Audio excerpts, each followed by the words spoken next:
very much. I'd like to thank the organizers for inviting me to this very interesting meeting. And it's also a wonderful occasion to celebrate so many years of sort of knowing Hélène and talking to her and doing mathematics together with her. Dustin actually took words out of my mouth, which I intended to say, about how Hélène approaches problems. Apart from other things, she's willing to use anything from anywhere, put this, that together. She's not scared of anything. Put it together, get the job done. You know, so that style of mathematics has been great working with her. We've, I think I too try to take a similar attitude, not at the same level as the other two speakers, but I do what I can do. But the philosophy, I think, is really, I very much subscribe to that for something. It's very good to understand things. At other times, you have to make progress. You do it any damn way you have to do it, right? So that's, I think, a good attitude. Anyway, I'm afraid this talk won't have any of those kinds of fireworks probably, but let me see what I can do. I'm going to talk about some questions which come from algebraic geometry in characteristic P to do with coverings. So I have an algebraically closed field K, generally speaking of characteristic P, mostly. I'll say a couple of things at the beginning just to remind you that over C, these are not such interesting questions, but I should at least tell you about that for if there are some young people or whatever. The things I want to talk about are a summary of things which Hélène and I have been discussing for about, I would say, the past decade, off and on. But of course, we have not been at the same place all the time together. So the discussions have been a bit slow and long distance, but that's also interesting. And particularly during COVID, it was very nice to collaborate on some nice stuff. And I got to collaborate with two mathematicians whom I'd never met, I'd never seen them before. That was a completely new experience, thanks to Hélène's wide contacts all over the place. Thank you.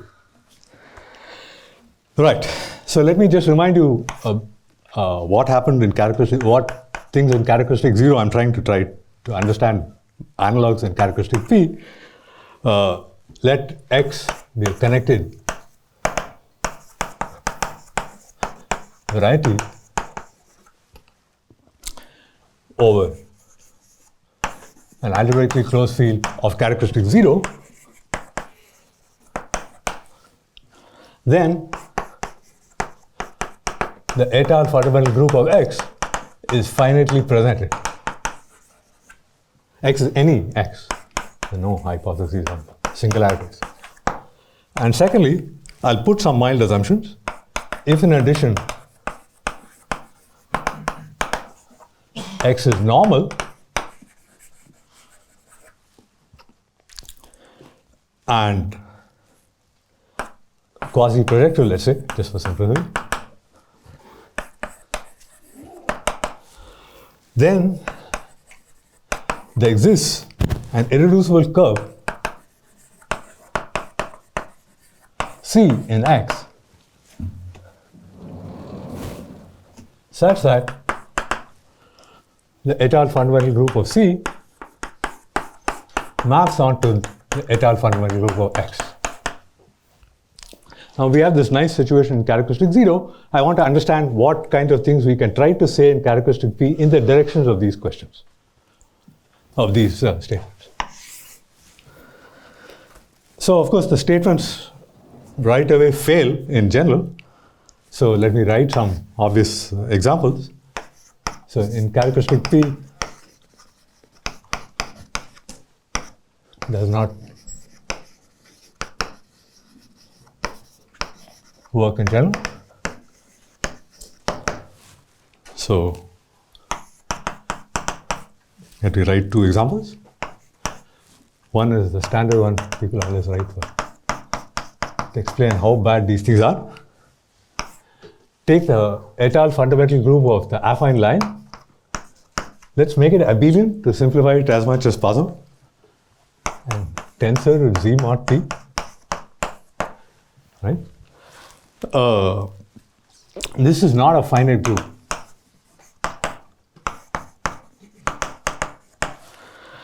By Harbater-Katz theory. Right? We know that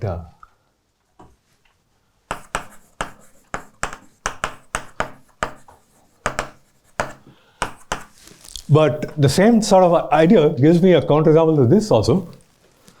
If X equals spec A, irreducible affine variety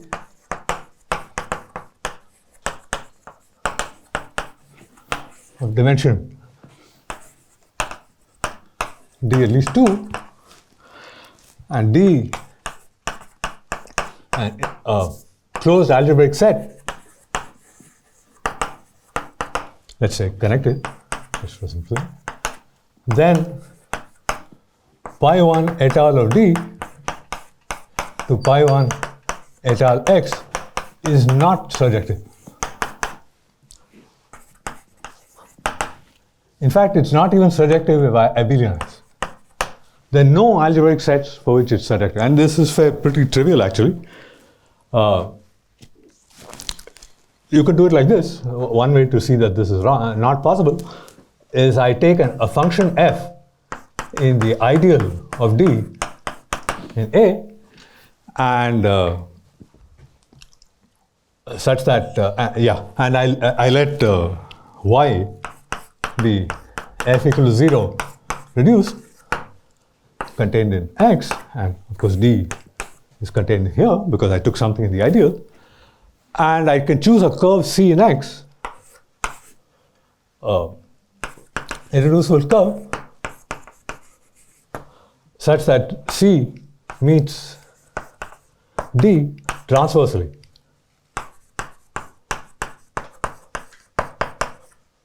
At some point X. C meets Y transversely at X. So Y is a nice reduced thing. There is an open set of smooth points. I can certainly find a curve which is smooth at the intersection, and outside maybe it's singular or whatever. It's very easy. So then I claim that if I take the Artin-Schreier curve t raised to p minus t minus f equals 0, and Artin-Schreier curve of X, then I claim, so this is some x tilde mapping to X, then I claim x tilde restricted to D splits, and x tilde restricted to spec O X C hat is non-split. So H1 étale X Z mod P to H1 étale D Z mod P. This cover here corresponds to a class alpha here. Alpha goes to 0 here, and alpha is not 0 because restricted to some other place, it was non-zero. I mean, just elementary computations.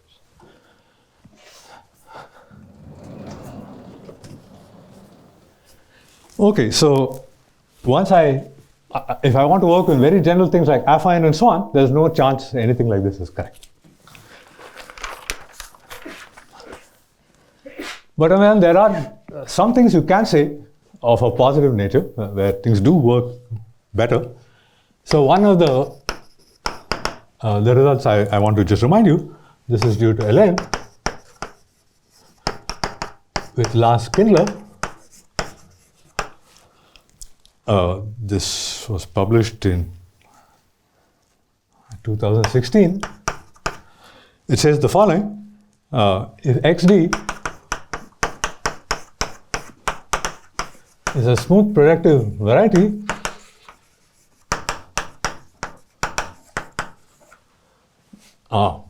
with a simple normal crossing divisor D,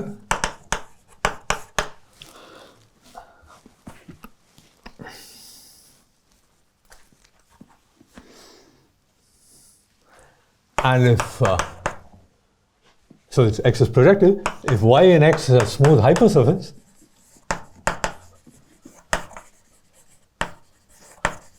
section transversal to D in the obvious sense of simple normal crossing divisors, then we have the so-called Tame fundamental group, which we heard more about yesterday, pi1 tame of y minus y intersection d maps to pi1 tame of x minus d is surjective if dimension x is greater than or equal to 2 and an isomorphism if dimension x is greater than or equal to 3. This is like the Lefschetz theorem for pi1, which is true in characteristic 0, and even in positive characteristic with tame ramification, this was proved. It could have, in principle, I suppose it's the sort of problem which should have made sense in SGA, but it took Hélène to see that it's possible to do it and write down a proper proof which everybody can follow. Yeah.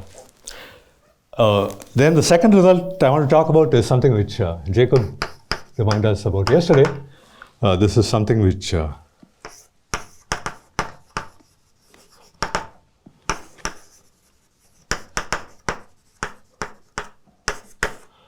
I did, Hélène with Schusterman and myself, let xd be as above, as in this theorem.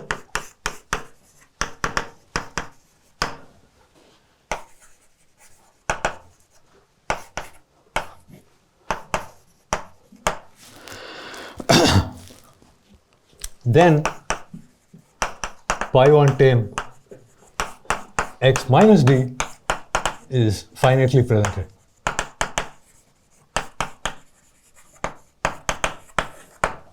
And a key step in the proof is to use this theorem to say it's enough to do the surface case.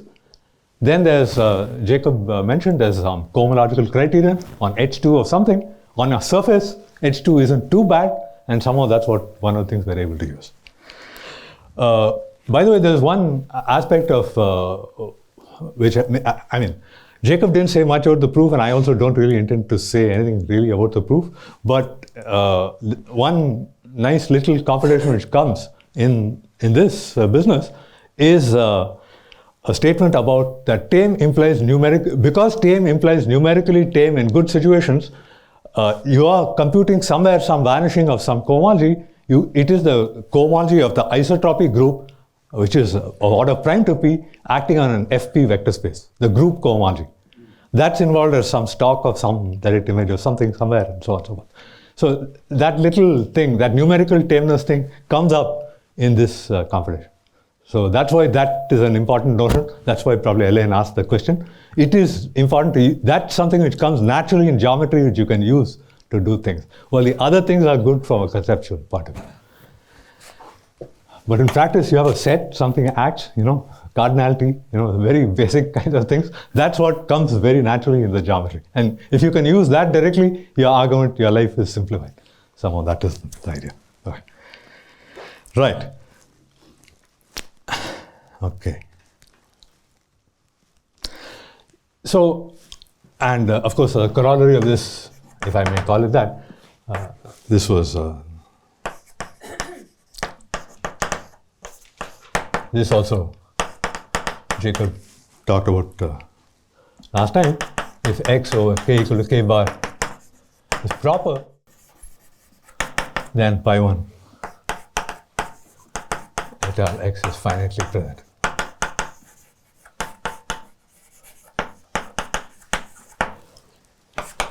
Okay.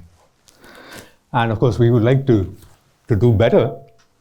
We'd like to have a non-proper x and talk about some kind of tame fundamental group of the open x and maybe study its finite presentation. Maybe it's correct, I don't know. We heard about progress in that direction, but I don't know if it's completely solved yet. That's an actual question. Okay.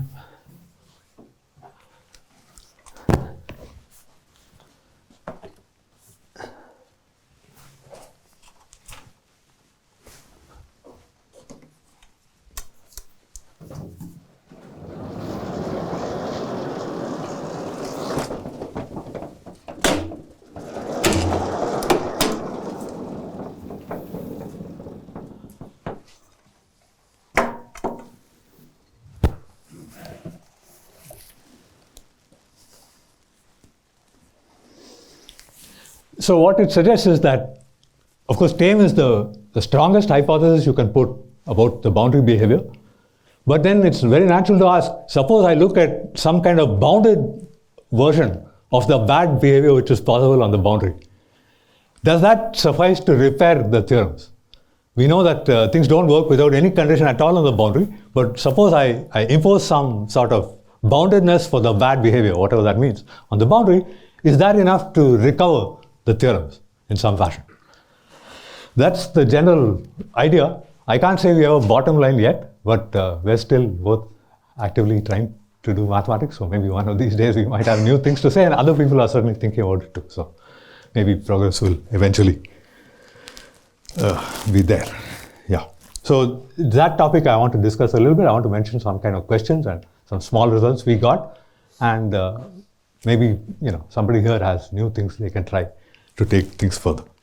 That was the idea. Okay, so what is?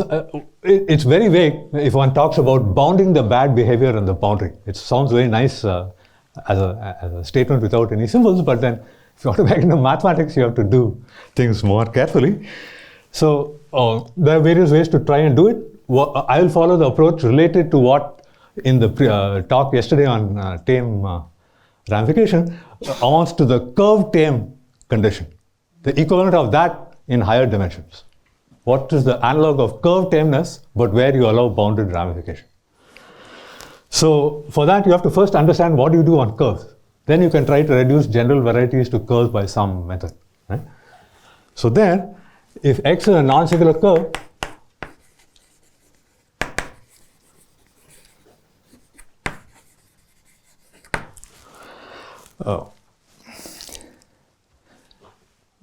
and X bar non-singular complete curve containing it,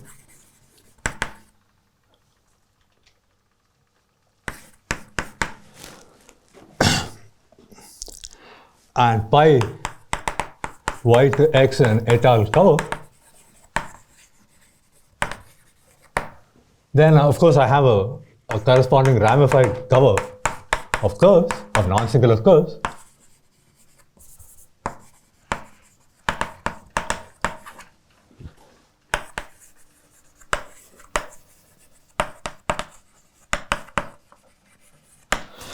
And for such things, I want to understand what does it mean for this ramified cover to have bounded wild ramification on the boundary. I want to make that more precise.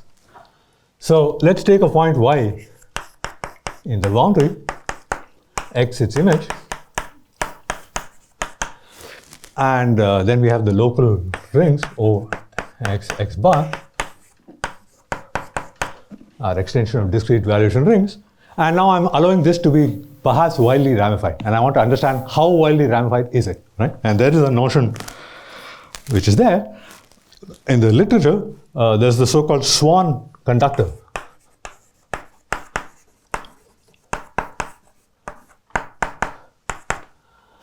This measures this, how wildly ramified this is.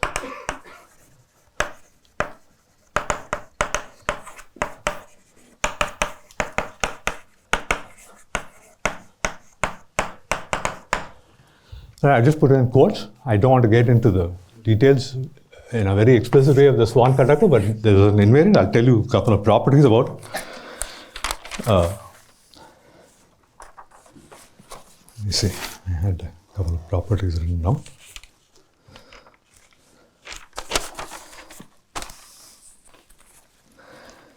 Right. So swan conductor. So let's look at the situation. Consider the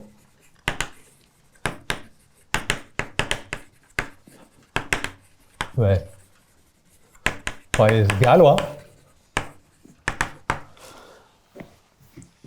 then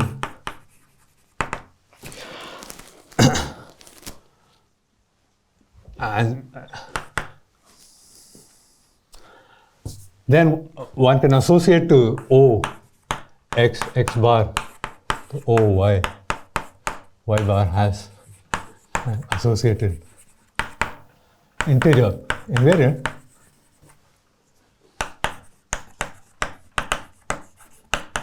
nx greater than or equal to 0,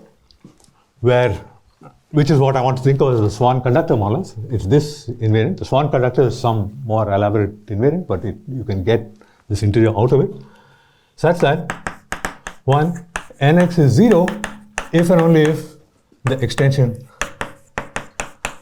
of dVr is tamely ramified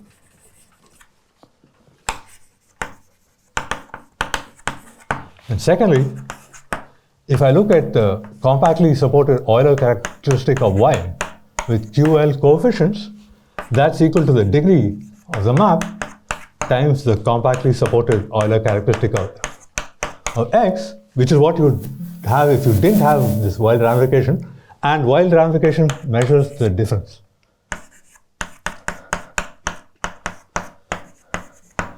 So that's more or less a property which characterizes this invariant in some fashion. I don't want to tell you more about the Swan conductor, but this gives you an idea of what type of thing it does. It's some integer I can associate which numerically measures the wild ramification in some fashion, and it appears in this formula.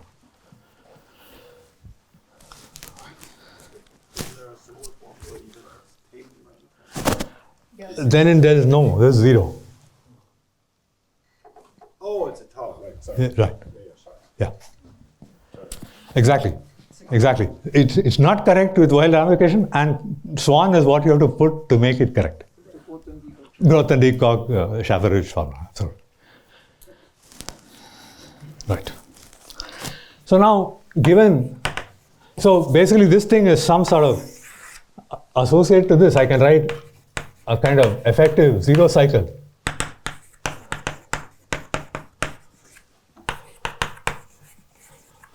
on this X, and we can ask ourselves what finiteness properties can we prove for the covers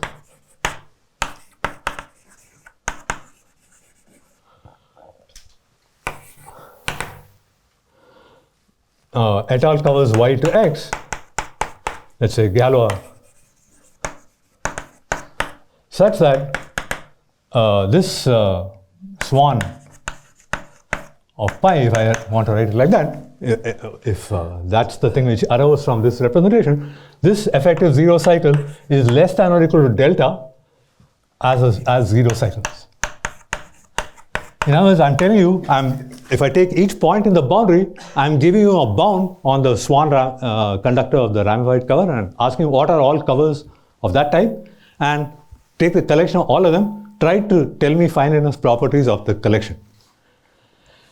So this might, I guess this would define some kind of quotient, pi1 Étale x bar delta, some quotient of the Étale fundamental group, and you can ask what are the properties of this group. I'm afraid we were not able to directly figure out what this is, but doesn't matter. That's if we can't do this, we tried to make the problem more special, understand that, then later, propagate if we are lucky. That's the idea. What is this if you take y to x, just the usual Artin-Schreier cover? Yes. What's the? Which the standard cover? Yeah, 1. With the coordinate, it will be 1. It will be, you take that power series which gives you the thing or a Laurent series, write it in reduced form, look at the order of pole, essentially that's the Swan conductor. Is it the valuation of the difference ideal of this kind of thing? It's related, yeah. There are people here much more expert on the Swan conductor here, please talk to them. For example, you can, I'm sure, tell you many things I don't know.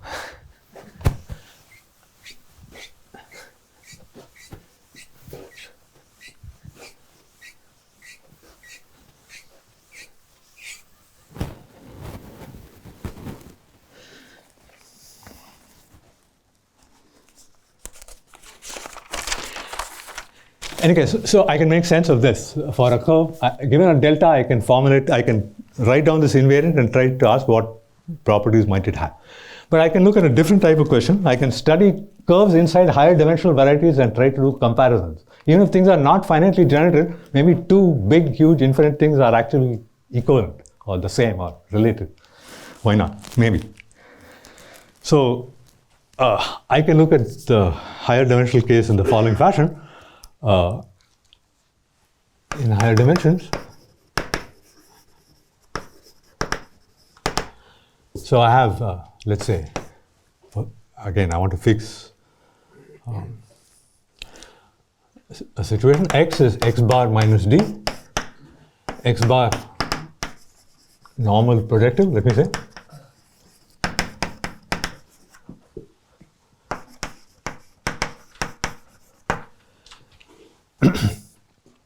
And this is abusing notation perhaps a bit, but I want to think of D as an effective Cartier divisor on X. So I should say X bar minus mod D or something. D reduced.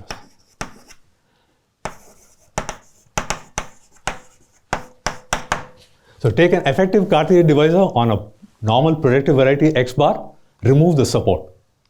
That's an open variety X. It's got a boundary. It's got boundary components.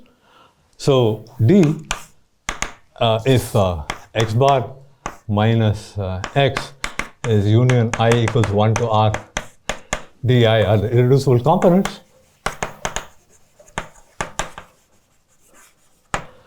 then D must be summation Ni di with Ni greater than 0. So this is an effective Weyl divisor supported on the boundary. It's like the effective divisor we had there, delta, supported on the boundary of a curve. So the natural way I can try to compare the two notions. And I believe this appears, this suggestion that this is the good way to do it appears in Hélène's work first. Hélène was probably the one who proposed it. In your joint work.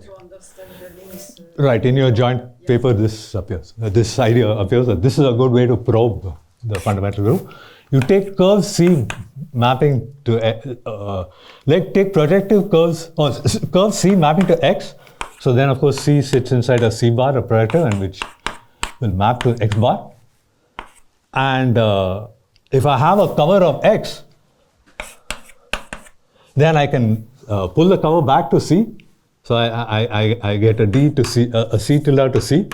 I pull back, and then I'll get a C tilde bar ramified to C bar. And then this thing, so since I have my effective Cartier divisor D inside X bar, I've got C bar mapping to X bar. I can sort of think of D restricted to C bar, so to speak, which is an effective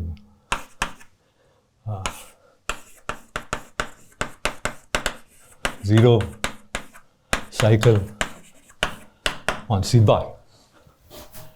Okay? What is C tilde bar? It's sorry.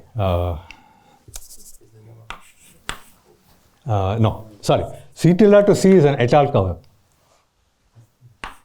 Oh. You restrict Y to X to C. Exactly. Because it's C tilde. Exactly. Then it takes the compact normalization of C tilde. C tilde, exactly.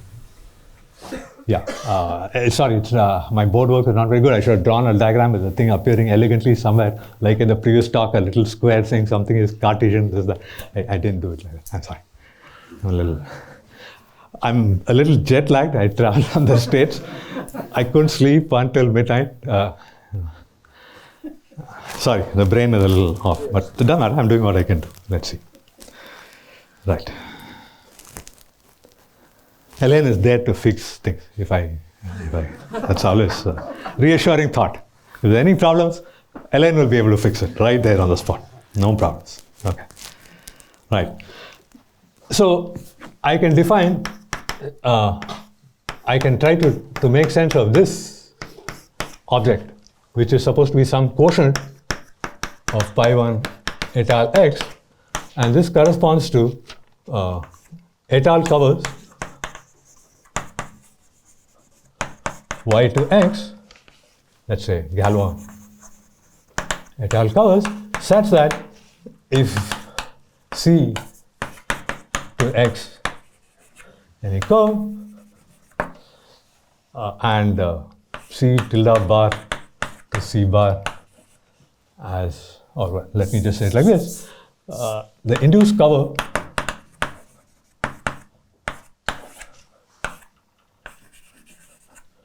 C tilde to C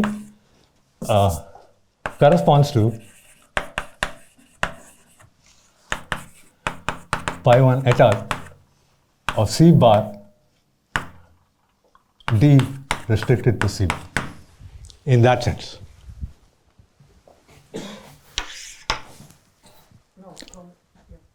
Right? I hope that makes sense. Things that classify covers where the swan conductor is bounded by that. By that divisor. And it depends on the map, of course. I mean, the interiors could vary, and you can probe things with all sorts of curves, and some of that's also there in work with Hélène and Moritz did. Cleverly choosing the C's to do various things and manage. But how do you want to know that this is given by a quotient of the full phi 1? Yes. Because you have to know if you have two quotients and they simplify this, then also the maximum does it. Right. You need to know things like that. Apparently, it has been proved, I believe, in the literature that things like that. I could do that, or I could just take the group which is forced in this fashion. I mean, I can take, each of them puts a condition on the pi 1, and I take the inverse limit of those quotients. We haven't very carefully investigated the theory of these things right now. But there is a well-defined set of coverings I can study. And if I want to say it's defined in terms of a group, indeed we have to check those things properly. But I think you guys assert in your paper there is such a quotient, right? You probably have checked the Galois category stuff. I took that in the other case. I know Jacob was telling me the same thing. You have to, that some things which one needs to carefully check here if you want. But anyway, this is still only a preliminary thing. This is the sort of thing we'd like to do. We're not going to be able to really understand this either. This is too, right now, it's beyond our reach. That's why we haven't bothered to be too careful about this. We are going to restrict ourselves still more. So we're going to do the following type of thing instead, which is more special. We'll try to formulate something in terms of local systems.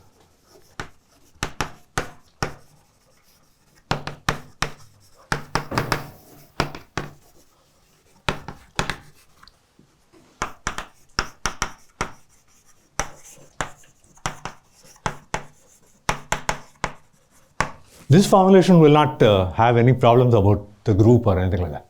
That is one good thing there. I've got a class of local systems. The class makes sense. So I can study them. Okay. So let F be an Étale dual bar local system.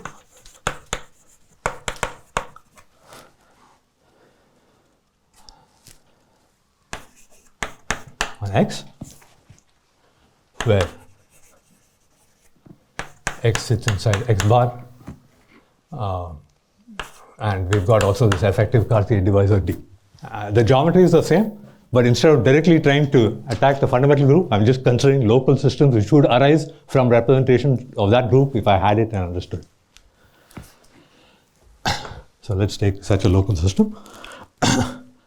It makes sense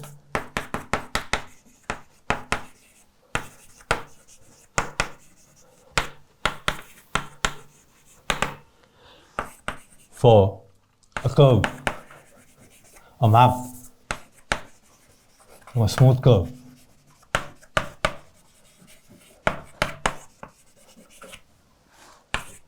C to X, I can pull back F to C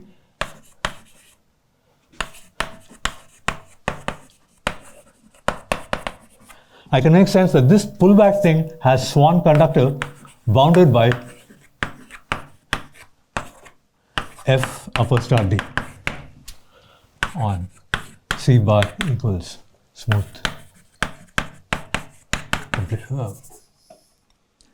proper curve containing C. And now I've got a sheaf, if I have a local system on X and I have a map from C to X, I can pull the local system back to C. Then C sits inside C bar. I can study the boundary, how the local system behaves near the boundary. There's some sort of representation of some local Galois group there. And then that representation will have a Swan conductor, which I've not told you what it is, but it exists. And what we did there is somehow the regular representation. This is some other representation, and it has a Swan conductor. And that again, I can think of in the context of some sort of integral associated to the point at the boundary. So I get a cycle, zero cycle, and I can ask, is that zero cycle bounded by whatever I'd get by pulling back the Cartesian divisor? That's a completely meaningful sort of statement. So I can consider the class of F with this property. That's a particular collection of local systems. And this is defined without any problems.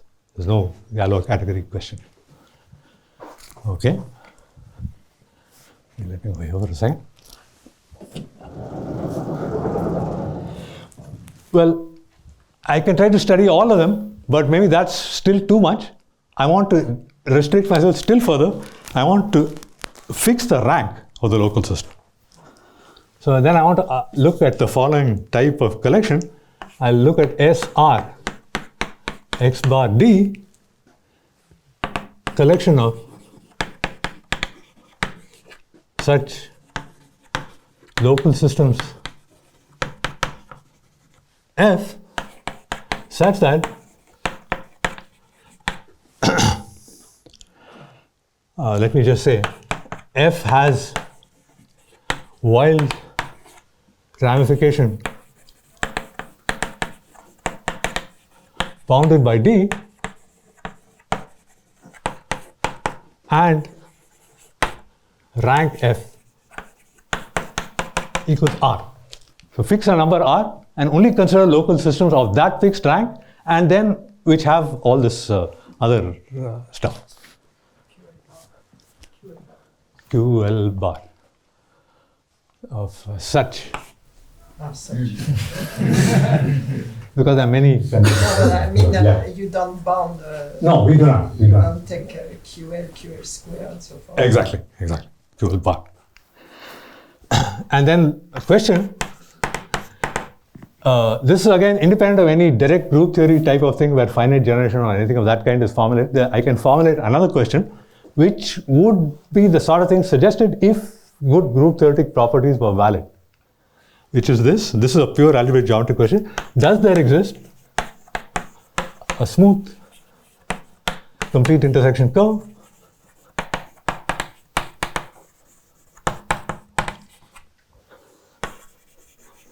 such that C in X such that for any F in this collection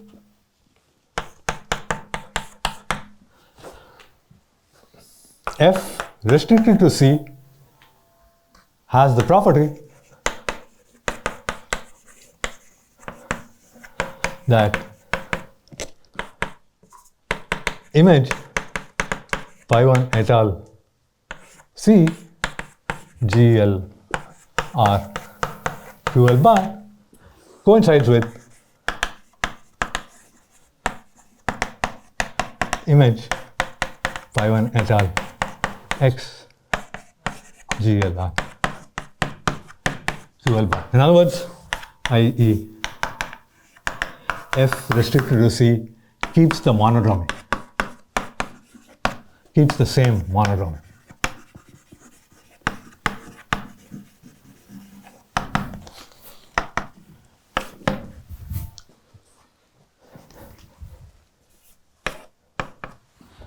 Okay? This is a meaningful question.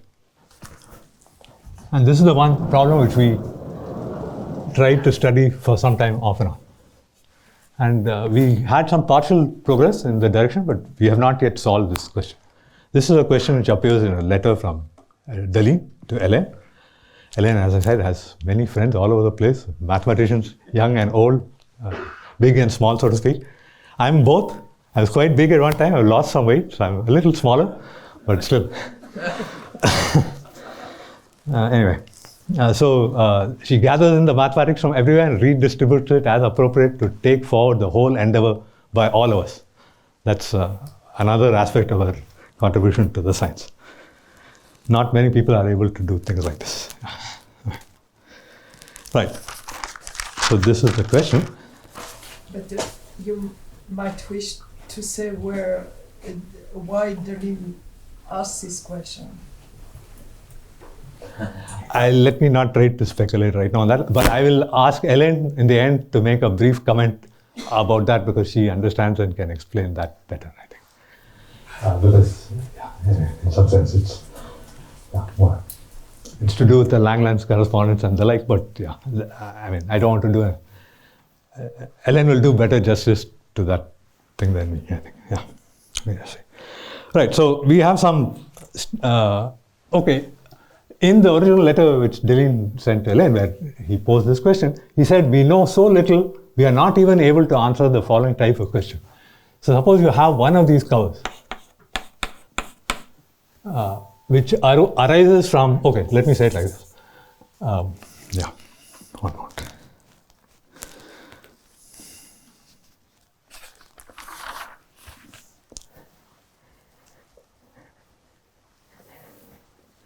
Yeah, I didn't really tell you at all what is this swan conductor here. I don't want to say too much about it, but I want to say something which goes into how you understand that. It's somehow associated to some data and characteristic P, but this data here is L-adic right now. It's characteristic 0 thing, so I have to reduce, well, it's something in over finite, sorry, not characteristic, you want something over finite fields, you want to work there to make sense of that. So basically the idea is that if you had one of these representations, then there's an associated lattice, if I'm working locally at least. Let me just think. Sorry, my brain is scrambling a bit here. I'm trying to condense my notes a little bit. I have too much material there. Right, so let me say it like this. There is a well-defined semi-simple representation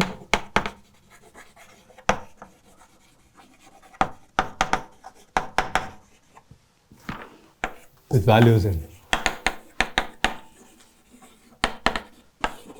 GLR F L bar associated to such an F depending on. So what you do is you first choose a lattice which is stable under the Galois group. After all, it's a compact group. It's going to stabilize the lattice. It will stabilize many lattices. Choose one. Then you reduce mod L. You get a representation in finite characteristic. That representation may or may not be semi-simple, but we don't know. But break it up into its associated gradient. And that resulting object doesn't depend on the choice of the lattice. And the representation is well-defined up to equals. Okay? So there's a well-defined so-called residual representation.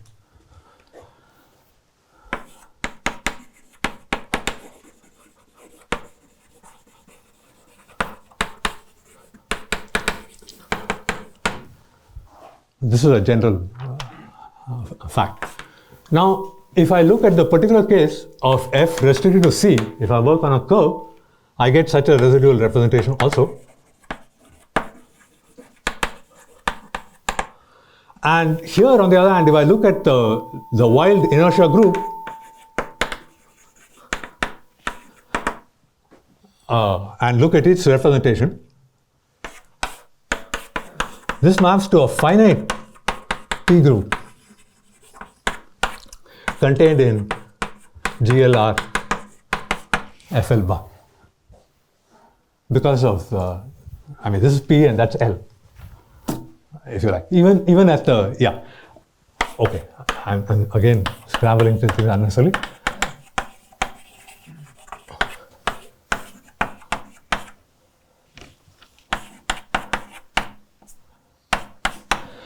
Actually, the image here already is finite, and because it's a finite P group, it survives there and it's an isomorphic group. So if I chose a correct lattice, I'd be able to make the diagram commute there. Okay? So all the P phenomena where P is the characteristic associated to the representation are faithfully reflected in some fashion in the residual representation. So it's no surprise that the Swan conductor which we want to define there, in fact, depends only on the residual representation, not on the general L-adic representation. But the L-adic representation is some complicated thing. It's got all sorts of other features. But in any case, I've got this. Right. Now, what is the point I was trying to make? Just a second. Oh, no. Sorry. Yeah. This finite P group is just a subgroup of the Galois group, and then we take the. That's correct. Okay. But okay, so We take the valuation and with valuation bigger than, for example, than I. well, let me not comment more about that directly. But the point is here, we have a good understanding of the Galois theory of a field of this form. Take K power series T inverse. The Galois group here of this field is something particularly simple, and we have a representation. If we're working with a F restricted to C, it'll have the property that its local Galois groups at the boundary points are representations of this. The local Galois representations are representations of this group, and this group we understand quite a lot about it. So that's one of the things we're going to use in the business. Okay. Right. So you have this so-called residual representation, right, associated to such a sheaf F. Now, if you took that residual representation, that's the image of the residual representation contained in GLR FL bar is itself a finite group.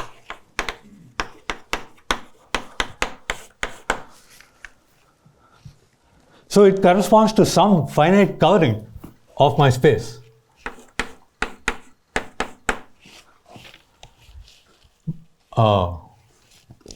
Right? Associated. Now, by construction, if you start with a sheaf F on this space and pull it back here, Fy, you made the residual representation of Fy the trivial representation. So in particular, you've made this finite P group disappear by passing to this thing. So since there's no P group anymore, there's no wild ramification. So this is tamely ramified.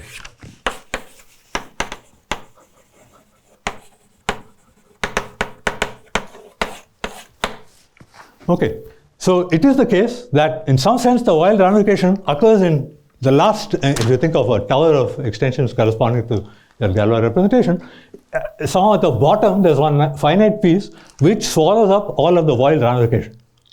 Okay? But that's a general phenomenon for any such representation I'd be able to do. Fy as a sheaf on Y is tamely ramified. But the problem with this is, as Hélène stressed earlier also, and I sort of dodged it by just underlining about that, here's FL bar. The image here, even if I just start with sheaves which are tamely ramified and look at the representations, there's no bound on the order of the image. I can just say any given F produces a finite group, lots of finite groups appear. Even if I look at a restricted class like this, the set of finite groups appearing is not of bounded cardinality. So these covers have, perhaps as you range over the entire thing there are lots of covers of many different degrees, and there's no bound on the degrees. So it's true that any given F I can make it tamely ramified with one cover, but the cover depends on F. So if you want to have some kind of boundedness type things, you want to understand that there's a bounded family of covers which simultaneously takes care of all of the Fs, if you can. That's the sort of thing we're trying to get after. We're not quite there, but we have things in that direction. So let me just point out one of the properties of this particular thing associated to this F. If you had one F and then you took its residual representation, took the cover associated to it, you would be able to put that into a diagram like this. Right? So this is my given compactification of x. Then I can normalize x bar in that function field extension, produce a y bar there. And I can, for example, choose one of the di, the divisors on the boundary here, and let ei, or some e, be an irreducible component of its inverse image.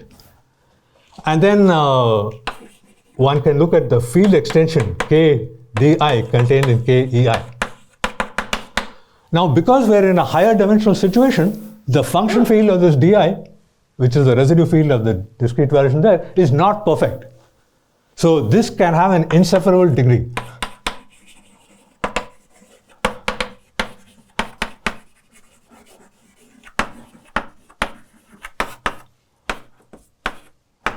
Okay.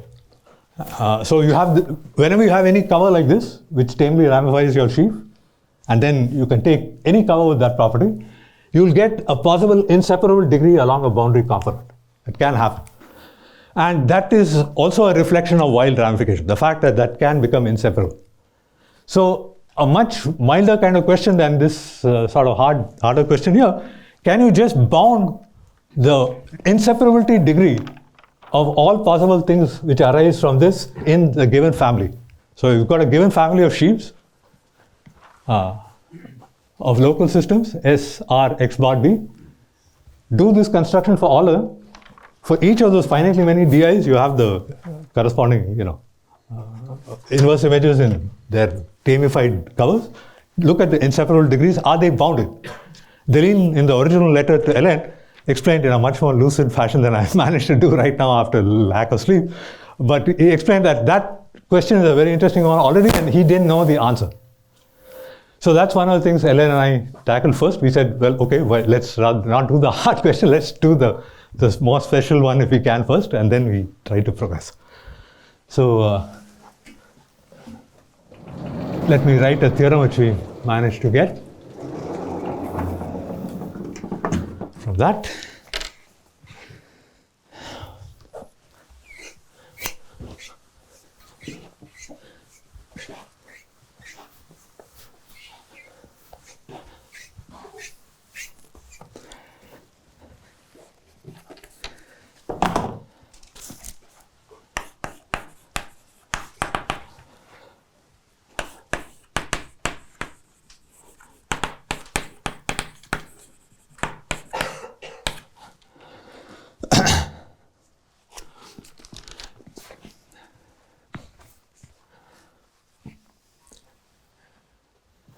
Remember, I've got the notation there. I've got that divisor, Cartier divisor D on the boundary, and I've got coefficients for the D, which are those ni's. And then if I choose a curve, they influence the possible coefficients in the zero cycle I'd get on the curve, right? Because if I took multiple, I'll get suitably multiplied.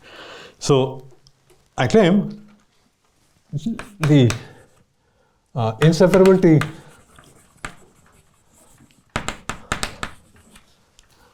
exponents S, as in that discussion there,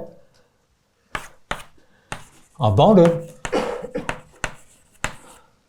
as F ranges over S R X bar D in terms of, and this is sort of interesting, L, R, and N, which is maximum of those coefficients, and not depending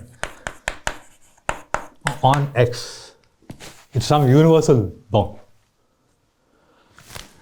Okay. So maybe very briefly, one doesn't really have time to try and explain such things here. I mean, today it will be too difficult, I think. Let me just comment what goes into the proof. And in particular, what does R have to do with it? Why does restricting R give you some information which is not, so there's group theory behind it. So it uses Jordan's theorem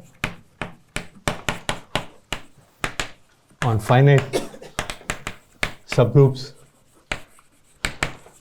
of GLRC and the version for other fields. That's a theorem in group theory. So that uses the R in some fashion. 2. A version of Bertini's theorem.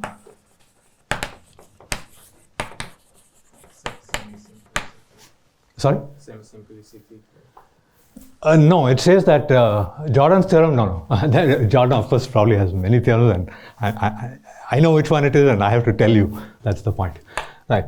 Any finite G in GLRC has an abelian normal subgroup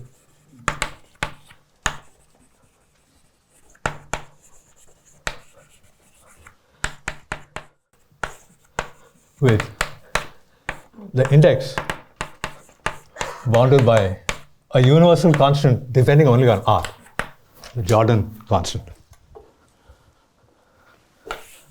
This is a theorem in finite groups. And there are versions for other fields and so on, and which is what I need actually. But basically it's the same bound. So this is for one of the ingredients. And the second thing is a version of Bertini's theorem due to somebody called Bin Zhang. This was published in 1995. He was a PhD student of Renault. I don't think he does arithmetic geometry anymore, but he does something else. Yeah. And the Hasse R theorem, which is something about wild ramification of abelian Galois groups. It says there's something called the jumps occur at integers. This is a property of abelian, representations of abelian groups. We don't have an abelian group, but Jordan tells us we can approximately have one, and that's what we use. So using these things, you are able to get such a bound. Then later Hélène and I managed to jazz this up slightly to a statement, let me see, as follows. Let me just write the theorem here.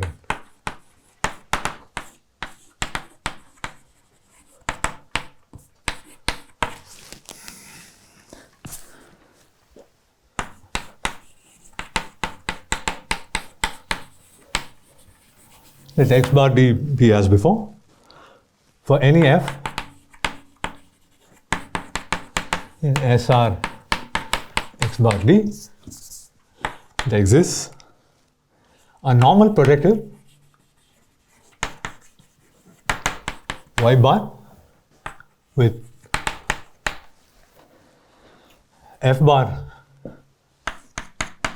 y bar to x bar such that f bar upper star f restricted to y, which is y bar minus f in, sorry, it's just f inverse d,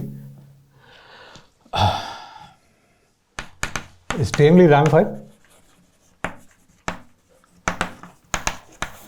in codimension 1 on y bar, and this is obvious essentially, but now the point, the degree of this f bar, f, is bounded in terms of L, R, whatever, the things which my max Ni and x bar d. Here I need the geometry. So this is another kind of finiteness property. If there was a curve which was a left edge curve, so to speak, as we were trying to find, you would expect to be able to do things of this kind using that curve. We don't have the left edge curve, but at least we can prove this. What is the extra ingredient here beyond those things? It does use this, and then you have to jazz it up a bit. But we use one more ingredient, so-called Harbater-Katz covers.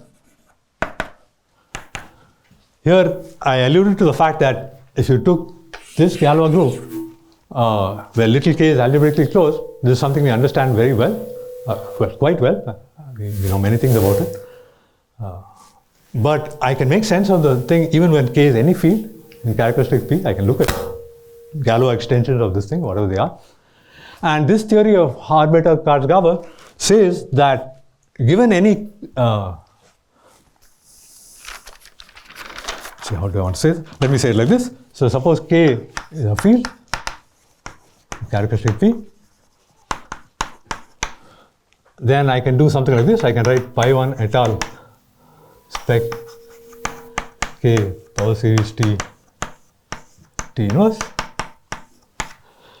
maps to pi1 étale of Gm over K, which is the Laurent spec of the Laurent polynomial algebra, corresponding to the point 0.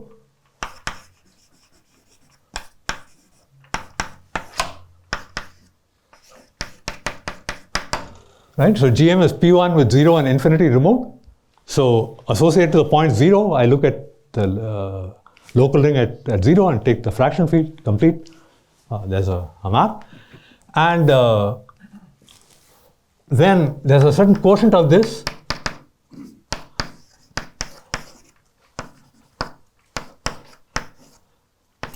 the so-called special covers of Gm. These are characterized by the fact that if you take the finite quotients of this group, there's a unique P0 subgroup where P is the characteristic. That's a purely group theoretic fact. Just take that quotient that produces a certain, it's a certain collection of coverings which will be tamely ramified at infinity, and at 0, the point is that the composition here is an isomorphism. So put a different way, if you have a cover of spec of the quotient field of this complete thing, it comes from, by base change, from a certain naturally defined cover or some cover defined by these authors of Gm, a global sort of object. And this is for any field K, it turns out. You don't need to put any hypothesis on the field. So K can be the function field of a variety, for example. That's what we use essentially here. We have a general X. We do a Noether, we shrink X to an open set, affine open, do a Noether normalization, reduce to affine space. Affine space, I think, was localized to the affine line over the function field of the boundary. And then I apply this. Then I unlocalize as much as possible, and everything comes out. Thanks. I don't think I should do it.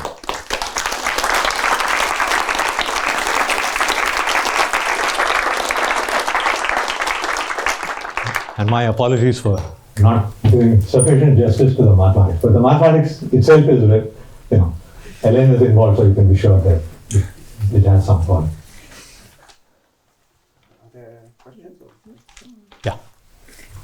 Yeah, you said that you didn't tackle yet the problem about the fundamental groups, or more difficult, but do you have expectations about, should one think that these are finitely generated, or rather no? No, finitely generated must be wrong. They are That is wrong. big. That is wrong. No chance. Yeah. No chance. It's false even for the abelian. The moment you allow one ramification, it's false. Or is there any chance of kind of bounding the... Yes, that's what I would expect might be right if we're lucky, yeah. No, but Katarina, as I understood, her question is if you bound by D, whether that should be finitely. No. Finite generation is not correct. No, group theory, that is not the right, not like that, yeah. Also not the wild ramification on local systems. In the end, you said that the inseparability can be bounded, right? That's one of the things, yeah. Yeah, but the wildness, or if you... No, assuming the wildness is bounded along curves in terms of Swan conductors, then the other wildness, the inseparability, has been bounded. That is the step. And the other thing is that you need only a finite bounded degree, depending only on the rank, in order to remove the wild ramification. It's not quite Here you important. said, so here you said if you bound the sworn conductor, you still need infinitely many, or the degree of the covering you need to make them tame. It's not bounded, right? No. I'm saying for the tame part, I'm saying the obvious way of doing it, that doesn't lead to a bounded family. You have to do something else to produce something bounded. But what might be bounded is the family of coverings. That's a family of algebraic varieties. It might be a bounded family in the sense of moduli. That I think is not unreasonable.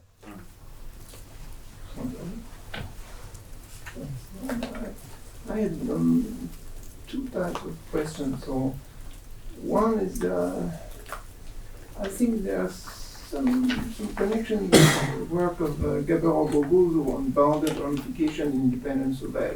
So do you think you might have also with bounded wide ramification some kind of independence of L? It's a good question, but Hélène. Yeah. But before, so let me phrase my two questions and then discuss. So one is about this boundedness and Gogozo and Gabor-Gogozo notion of the bounded ramification. The second one is, of course, there was this old theorem of the Ling in the 1977 that if you have two global systems, analytic global system, will have the same wide ramification and infinity. In terms of maybe having the same Brouwer trace, maybe at infinity, something like that. The Euler-Poincaré characteristics are the same. Okay. And it was recently improved in showing that if you assume a certain similarity of wide ramification and infinity, I'm not sure it's just one conductor, but maybe a little more. Then also you have the characteristic cycles, which are the same. And the characteristic cycle, the intersection with the zero section, then you get the Euler-Poincaré. So that's, I think it's a student of David Saito who proved that. And so I wonder if you can say something about characteristic cycles here. There again, I think I'll ask Hélène to say that. Indeed, we were in correspondence with Saito to ask him, can they recover the results which we have from their work? And I think there was a response you got. Well, at the time, answer was no. But maybe I come back to your independence of L. I don't have an answer to your question, but the origin of the question of the linear is related to your question. Maybe not 100% directly, but at least indirectly. And the reason is like this, is that as we know, Deligne had posed the conjecture of the companions, which have been solved by Laurent Lafort in dimension 1 via Langlands, but then in higher dimensions there is no Langlands.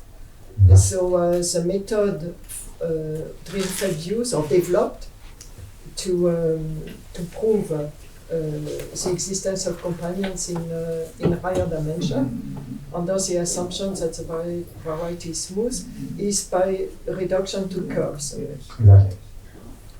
The method of which, by the way, had been initiated by a young, by Wiesand, a young German mathematician who committed suicide. And then,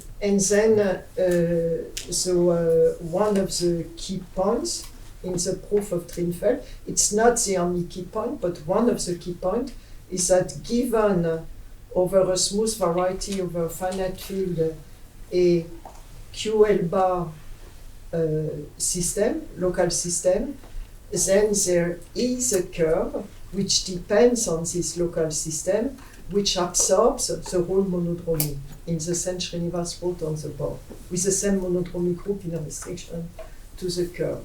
Now Deligne proved, after Drinfeld proved the existence of the companions, he proves that given a ramification divisor, as Srinivas was explaining at infinity, and a rank, then there are only finitely many local systems with ramification bounded by this divisor and of this rank. Not the whole finite field.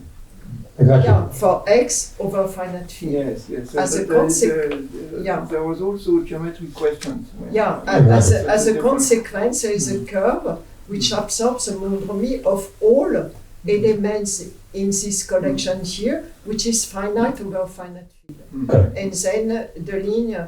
It's natural to ask in geometry, what is the correct analog? After all, we have Lefschetz theorems for pi1. Is there something which explains that? Or Yeah.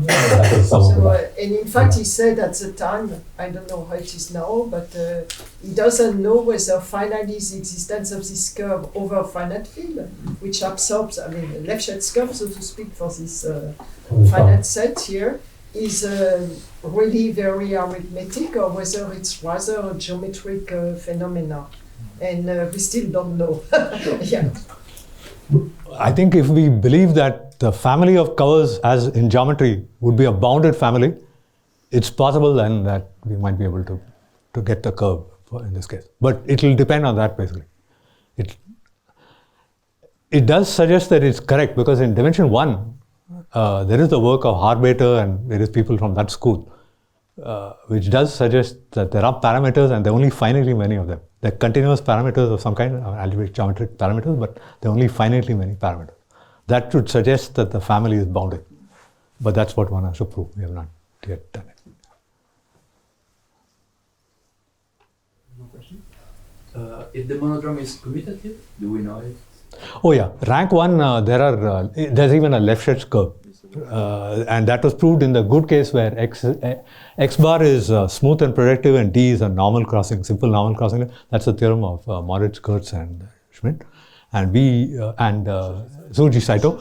And we could do it also when x is normal.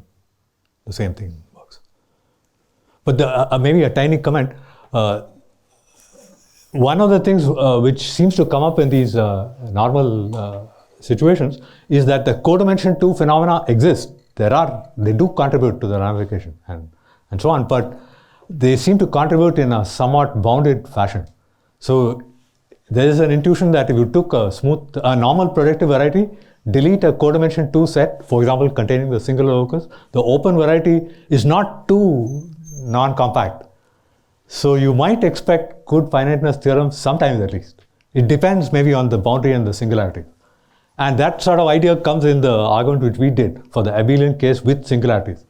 It has a small connection with the so-called tight closure theory of Hochster-Honecker in local cohomology. There's some coherent things going on and they're slightly wrong. And the way they're wrong is you can fix it with the theory of tight closure. I mean, that's an interpretation of how to fix.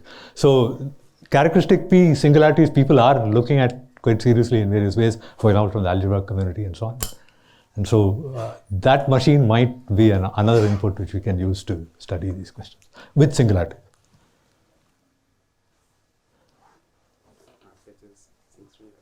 Thank you.